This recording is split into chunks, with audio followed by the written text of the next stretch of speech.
শরীর সচিত জয়গুরু ও যথাযথ প্রণাম করি। আজকে এক বিশেষ দিনে আমরা পরম জলে রাত উচ্চারণ উপনীত হই। শ্রী ঠাকুরের নাম সংকীর্তন হচ্ছে পাল্টানা গৃহে। আমরা পরম পিতা রাত উচ্চারণের সর্বপ্রথম এই গৃহের মঙ্গল প্রার্থনা করি তথা সমস্ত ভক্তমণ্ডলী যারা এই মন্দির সৎসঙ্গে প্রদান করেছেন তাদের মঙ্গল প্রার্থনা করি। সময় সীমা পেরিয়ে গেছে, তবুও যেহেতু ভাগ্য পরিকল্পনা সবার ভিতরে একটা আবেগ তৈরি হয়েছে বিশ্বকর্মা করা, সেই আবেগটা যেন আমাদের বরাবর ঠিক থাকে সেটাকে মাথায় রেখে চলতে হবে। আবেগটা হচ্ছে একটা ভাব, এই ভাবটা কখন নষ্ট হয়? যখন আমরা ঈশ্বর থেকে দূরে সরে যাই তখন ভাবটা নষ্ট হয়। এখন আমরা ভাবের রেগে অনেক লম্পজম্প করবো, কিন্তু যখন এখান থেকে বেড়ে যাবো, সংসারে যখন আবদ্ধ হয়ে যাবো, তখন কিন্তু এক সপ্তাহের মধ্যে কোনো ভাবই থাকে, একটা লোককেও ডাকতে পাওয়া যায়। কারণ কি? আমার ভাব, এই ভাবটাকে ধরে রাখাটি হচ্ছে বড় কাজ। তাই কৃষ্ণদাস বলছেন যে জীব নিত্যদাস যবে কৃষ্ণ ভুলি গেলা মায়ার পিছাইছি তার গলায় বেরিয়ে।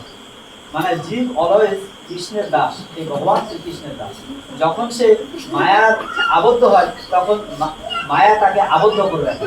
এই মায়া তাকে মুক্ত হতে গেলে একমাত্র রাস্তা হচ্ছে সাধু সঙ্গ করা, সৎসঙ্গ। সাধু সঙ্গ এবং সৎসঙ্গের মাধ্যমে সেটা কি হয়? এই মায়া থেকে আমরা মুক্তি পাই। মায়াই হচ্ছে সবকিছু। এই যে যা আছে না, এই মায়াটাকে ডাইভার্ট করে দেওয়া উচিত। আমার মায়া ঠাকুর, আমার মোহ ঠাকুর, সবকিছু আমার ঠাকুর, এইটা যদি ভাব থাকে তাহলে ঠাকুর মানে ঈশ্বর। ঠাকুর মানে আমরা ঠাকুর বলি, কেউ গড বলে, কেউ খোদা বলে, কেউ ঈশ্বর বলে, কেউ কৃষ্ণ বলে, কেউ রাধা বলে, বিভিন্ন কিছু বলে। তা আমাদের ঠাকুর সেবার ঠাকুর ঠাকুর করতে করতে আমাদের জীবনটা এগিয়ে যাচ্ছে। তো বিষয় হচ্ছে এটা একটাই রাস্তা, রজ্জু, সেটা হচ্ছে ঠাকুরের বিধিমাফিক চলা। বিধিমাফিক যদি আমরা না চলি সেটা হচ্ছে আমাদের ভুল। তার মানে হচ্ছে ঠাকুর এসে ভারতবর্ষের যে আর্য সনাতনের ঐতিহ্য, সেই ঐতিহ্যকে ভারতবর্ষে ফিরে দিয়েছে। যদি ঠাকুর না আসতেন তাহলে এই ঐতিহ্য ভারতবর্ষে থাকতো কিনা তাও খুঁজছে। ভারতবর্ষের অতীত গৌরবকে তিনি ফিরে নিয়ে যাচ্ছেন। অতীত গৌরব যেটা কি আর্য সনাতনের যে নিয়মাবলী, সেই নিয়মাবলী ঠাকুর কিন্তু জগতের বুকে ফিরে নিয়ে আসছেন। আর কেউ কিন্তু ফিরে আনতে পারেন। তার জন্য তিনি কি ব্যবস্থা দিলেন? আচার্য পরম্পরা দিলেন। এই যে বিভিন্ন, যেমন রামকৃষ্ণ ঠাকুর চলে গেলেন, রামকৃষ্ণ ঠাকুরও স্বামী বিবেকানন্দ সারা পৃথিবী আলোকময় করে দিল, কিন্তু সেই রামকৃষ্ণ মিশনের ওয়ার্ক কিন্তু থেমে রয়ে গেছে, একটা জায়গার মধ্যে তারা সীমাবদ্ধ হয়ে গেছে।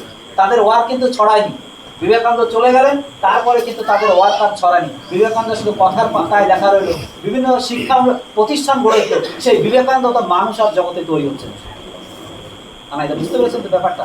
বিবেকানন্দ বড় বড় institution, Swami Vivekananda institution, Ramakrishna mission, বহু কিছু, কিন্তু মানুষ কিন্তু তৈরি হতে পারছে না। তার জন্য ঠাকুর দেখলেন যে কি করতে হবে, তার জন্য কি বলেন? শ্রী ঠাকুরের প্রভুত্ব জীবনম শরণাং গচ্ছামি, সৎসঙ্গ শরণাং গচ্ছামি, আচার্য শরণাং গচ্ছামি।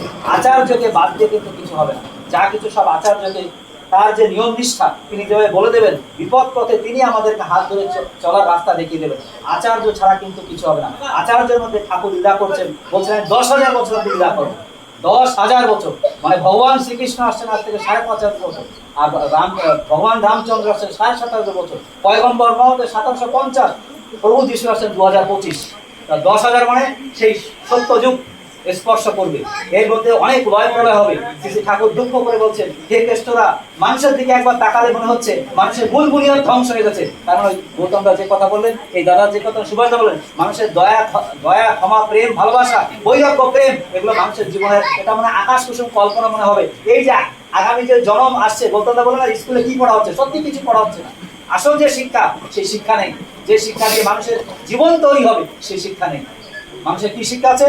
খালি মুখে ভাত তোলার রাস্তা তৈরি হচ্ছে, কিন্তু মানুষের মনের এবং আত্মার যে খোরাক কিভাবে তৈরি হবে, মানুষ যে কিভাবে তৈরি হবে, সে কিন্তু ভারত সরকার সে তৈরি করছে না। ভারত সরকার তৈরি করছে না যে ভালো মানুষ কিভাবে তৈরি হবে।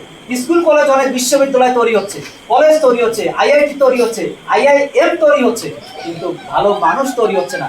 আগেরকার দিনে দেখেন, মায়েরা কম শিক্ষিত ছিল, তাদের গর্ভে বড় বড় নেতাজি সুভাষচন্দ্র, রবীন্দ্রনাথ ঠাকুর, ঋষি অরবিন্দু, বড় বড় মহা ঋষি সন্তান পৃথিবীর উঠে আসছে। কিন্তু আজকে এত এমএ পাস, বিএ পাস, ঘরে ঘরে তো সেই সন্তান জগতে জন্মাচ্ছে না। কারণ কি? শ্রী ঠাকুরকে প্রশ্ন করা হয়েছিল, ঠাকুর তাহলে হলো কি করে? বলে কি, দেখ বাবা, দেখ সোনামণি, যে এরোপ্লেন যে পড়ে সেটা কোথায় পড়ে? বলে এরোড্রাম, যেখানে সেখানে এরোপ্লেন নামে না। তো এই বড় আত্মা যে পৃথিবীতে আসবে, সেই মা কোথায়? মা নাই।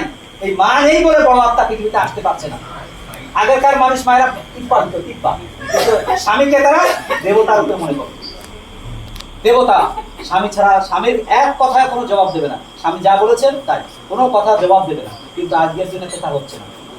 প্রথম প্রথম কথা হচ্ছে মায়েদের স্বামীকে তারা মানে স্বামীকে দেবতার রূপে তাকে মানা। আমার স্বামী যেমন হোক, আমার স্বামী যেমন হোক, কিন্তু আমি তাকে দেবতার রূপে পূজা করবো, স্নেহ করবো, ভালোবাসবো। তার মধ্যে থেকে ওই ভালোবাসাটা কি হবে, সন্তান শিখবে। ঠাকুর একটা বলা আছে, স্বামী স্ত্রী ঝগড়া করে ছেলে পুলে দেখে। এই যে স্বামী স্ত্রী ঝগড়া করলে কি হবে, ওটা তারপরে ওই ছেলেপুলের মধ্যে তৈরি হবে, ছেলেপুলে বিচ্ছিন্ন হয়ে যাবে। এই জন্য ঠাকুর বলছেন, স্বামী স্ত্রী কখনো ঝগড়াঝাটি যদি করে সেটা হিসাব করে কথা বলতে হবে, হিসাব করে না করলে সব এলোমেলো হয়ে যাবে। তোমার ভাব ভালোবাসা সব এলোমেলো হয়ে যাবে। সন্তান, আমি যদি আমার পরিবারকেই ঠাকুরমুখী না করতে পারি, তাহলে আমি যতই কিছু করি, ঠাকুর হচ্ছে এক একটা পরিবার, এক একটা বাড়ি, এক একটা ঘর, এক একটা মন্দির তৈরি হবে। একটা বাড়ি, একটা মন্দির। আজকে এই যে ঘরটা, ঠাকুরের সুন্দর ঘর তৈরি হয়েছে। এই কথা প্রসঙ্গে মনে হলো, পরম পূজনীয় বিঙ্কি দাস দিগলিপুরে মন্দির ওপেনিং হচ্ছে, তখন তাকে এখন ছাতা ধরে আমি নিয়ে যাচ্ছি ঘরের মধ্যে। তখন চারিদিকে তিনি তাকাচ্ছেন, তাকিয়ে দেখলেন ভক্তদের মাথার উপরে পাখা চলছে, ঠাকুর ঘরে পাখা নেই। পূজনীয় বিঙ্কি দাস বলেন, এই ব্যাপারটা কি হলো? ভক্তের মাথার উপরে পাখা চলছে, ঠাকুরের পাখা, এ কি ভক্তি, কি ভালোবাসা! তিনি রেগে গেল। তার মানে আমাদের যে আমরা যে ধর্ম করি, সেই ধর্মতে আমাদের চেতনা আসা উচিত, চেতনা, কনসিয়াসনেস। আমি কি করছি না করি সমস্ত কনসিয়াস আনা উচিত। আমি সারাদিন হরিনাম করলাম, কিন্তু আমার চেতনা যদি না ওঠে, তাহলে কিন্তু সেই ধর্মের কোনো মানে নেই। চেতনা আসতে হবে যে তারপরে, যেমন আমরা ঠাকুর বলেছে যে মায়েদেরকে, মানে নারী জাতিকে মা মা বলে সম্মান করতে হবে। ও বৌদি, কাকি কাকি এসব নাই, সৎসঙ্গে এসছো, নারী জাতি মানে তাকে মা বলে সম্মান করতে হবে।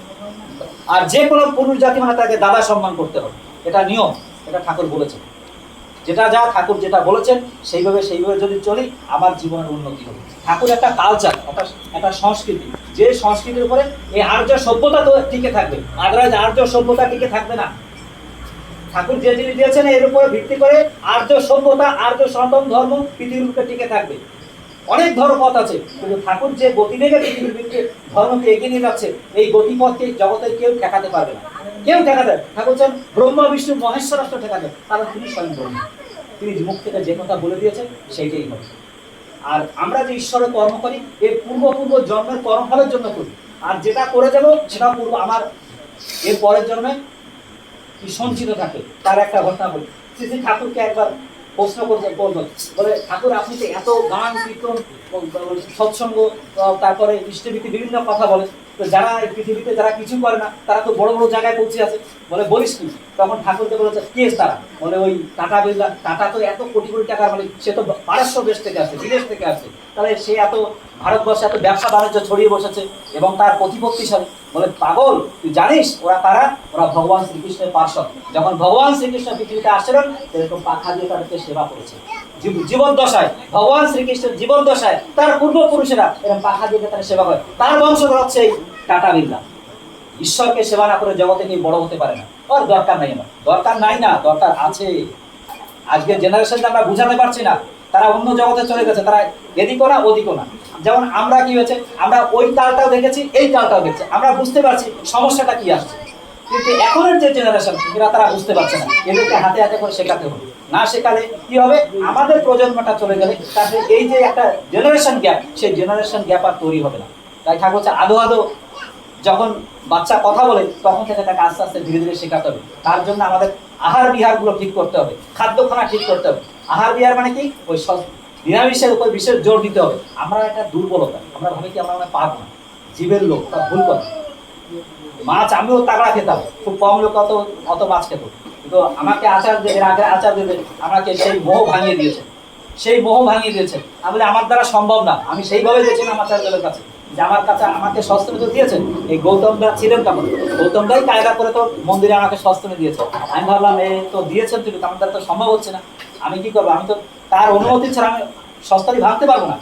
আমি মনের দুঃখে সেই দেবঘর চলে গেলাম, যে আমার পক্ষে আর এই সস্তনি করা সম্ভব হবে না, সম্ভব না। আমি তখন বেকার ছেলে, আমি ঘর থেকে বাইরে ঠাকুরের কাজ করে বেড়াচ্ছি বিভিন্ন জায়গায়, আমার আয় রোজগার নেই, আমি কি খাবো, কোথায় থাকবো? আমি মহাসমুদ্রে পড়ে আছি। কিন্তু মালিকের দয়ায় সব ঠিক হয়েছে। আমি তখন আচার্যদেবের কাছে চলে গেছি, যে আমি চলে যাবো আচার্যদেবের কাছে। আচার্যদেব কি বলেন? আমি আচার্য করবো আপনার সস্তাটা আপনি নিয়ে নেন, আমি পারবো না। কিন্তু যখনই দেবঘরে গেলাম, দেবঘরে গিয়ে গড় হয়ে প্রণাম করলাম, প্রণাম করে বসে তাকিয়ে আছে আচার্যদেবের কাছে, মানে এই আচার্যদেবের বাবা। তখন তিনি বললেন যে ঠাকুরের প্রতি যদি ভক্তি থাকে, কাঁচকলাও ইলিশ মাছের মতো টেস্ট লাগে। কাকে বলেন? আমাকে বললেন। আমি নিবেদনও করিনি, আমি নিজে বসে আছি, আমি ক্লান্ত, আন্দামান থেকে গেছি, আমি ক্লান্ত, আমি পরিশ্রান্ত, আমি বসে আছি তার চরণে। তিনি বললেন যে যদি ভক্তি থাকে তাহলে কাঁচকলা ইলিশ মাছের মতো টেস্ট লাগে। আমার মনের কথাটা তিনি বলে দিলেন। এইভাবে বিভিন্ন ভাবে বিভিন্ন সময় বিভিন্ন কথা তিনি মনের আঙিনায় তিনি তুলেছেন। যদি কোনো কষ্ট হয়, তার কাছে ছাড়া না গেলে আমাদের জীবনের প্রশ্নের উত্তর আমরা পাবো না। আমরা জীবনে যদি বড় হতে হয়, ঠাকুরকে ধরে বড় হতে হবে। ঠাকুর ছাড়া কোনো পথ নাই। ঠাকুরকে আঁকড়ে ধরে, যেমন বাঁদর যেমন তার ছানাকে আঁকড়ে ধরে না, ওরকম ধরে আঁকড়ে ধরে ঠাকুর, জীবন অনেক শান্তি হয়। ঠাকুর ছাড়া জগতে কেউ নাই। ওই নিজের স্ত্রী বলো, সন্তান বলো, টাকা পয়সা বলো, ধন দৌলত বলো, এটা ক্ষণিকের মায়া। বলছে রামকৃষ্ণ ঠাকুরকে বলেন, সংসারে থাকবি, ঈশ্বরে মনে রাখবি যে এই যে তোরা আশেপাশে যারা আছে না, যে নিজের স্ত্রী পুত্র সন্তান টাকা পয়সা গাড়ি বাড়ি, এ তোর কেউ আপন নয়, আপন শুধু আমি তো। কিন্তু আমরা সামাজিক প্রাণী, সমাজে থাকি, তো সমাজে থাকতে গেলে সবাইকে নিয়ে চলতে হয়, সবাইকে নিয়ে ভালোবাসে না চললে আমরা সমাজে মানে সমাজবদ্ধ জীব, এই সমাজকে বাদ দিয়ে আমরা চলতে পারবো না। এই জন্য ঠাকুর সবাইকে নিয়ে চলতে বলেছে। তাই বলছে তুই সংসারে বসে ঠাকুরের কাজ কর। আপনারা সকলে ভালো থাকবেন। অনেক সময় নিলাম। জয় গুরু।